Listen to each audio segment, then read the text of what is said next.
Hi Aisha. Hello ma'am. Hi Aisha, ಹೇಳಿ. Ma'am ಇದು ತುಂಬಾ ಚೆನ್ನಾಗಿದೆ. ಇದು ಯಾವ ತರ ಮಾಡಿರೋದು ಮ್ಯಾಮ್? ಇದು ಕಸ್ಟಮ್ ಫಾರ್ಮೆಟಿಂಗ್ ಅಲ್ಲಿ ಮಾಡಿರೋದು, ತುಂಬಾ ಈಸಿ ಇದೆ. ಬನ್ನಿ ನಿಮಗೂ ಹೇಳ್ಕೊಡ್ತೀನಿ. ಓಕೆ ಇದು ಮ್ಯಾಮ್. ಯಾವ ತರ ಮಾಡಿರೋದು ಅಂತ ಬನ್ನಿ ಹೇಳ್ಕೊಡ್ತೀನಿ. ಇದು ಕಸ್ಟಮ್ ಫಾರ್ಮೆಟಿಂಗ್ ನ ಯಾವ ತರ ಮಾಡೋದು ಅಂತ. ಪಾಯಿಂಟ್ ಕಾಲಮ್ಸ್ ನ ಸೆಲೆಕ್ಟ್ ಮಾಡ್ಕೊಂಡಾದ್ಮೇಲೆ ದೆನ್ ಕಂಟ್ರೋಲ್ ಪ್ಲಸ್ 1 ನ ಕ್ಲಿಕ್ ಮಾಡಬೇಕು. 1 ಕ್ಲಿಕ್ ಮಾಡಾದ್ಮೇಲೆ ಇಲ್ಲಿ ಕಸ್ಟಮ್ ಸೆಲೆಕ್ಟ್ ಮಾಡಿ ಇಲ್ಲಿ ಜನರಲ್ ಏನಿದೆ ಇದರಲ್ಲಿ ಟೈಪ್ ಮಾಡ್ಕೊಬೇಕು.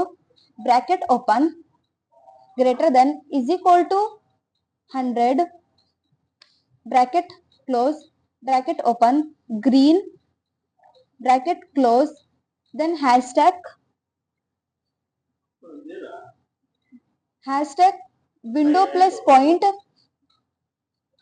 ಇಲ್ಲಿ ಹ್ಯಾಶ್ಟ್ಯಾಗ್ ಹಾಕಾದ್ಮೇಲೆ window plus point symbols open ಆಗುತ್ತೆ. ಇಲ್ಲಿ ನೀವು ಗ್ರೀನಿಗೆ ಈ ಸಿಂಬಲ್ಸ್ ನ ಕೊಟ್ಟಾದ್ಮೇಲೆ ದೆನ್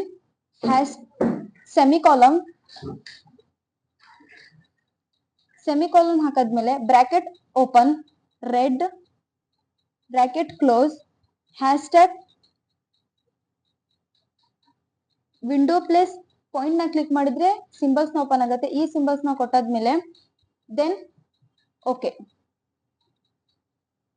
ಕ್ಲಿಕ್ ಮಾಡಿದ್ರೆ ನೋಡಿ ನಿಮಗೆ 100 ಇಂದ ಒಳಗಡೆ ಯಾರಿದ್ದಾರೆ ಅವರಿಗೆ ರೆಡ್ ಬರುತ್ತೆ, 100 ಇಂದ ಮೇಲೆ ಯಾರು ತೆಗ್ದಿದ್ದಾರೆ ಅವರಿಗೆ ಗ್ರೀನ್ ಕಲರ್ ಬರುತ್ತೆ. ಇದು ಈಸಿಯಾಗಿ ಕಸ್ಟಮ್ ಫಾರ್ಮೆಟಿಂಗ್ ನಲ್ಲಿ ಮಾಡಬಹುದು.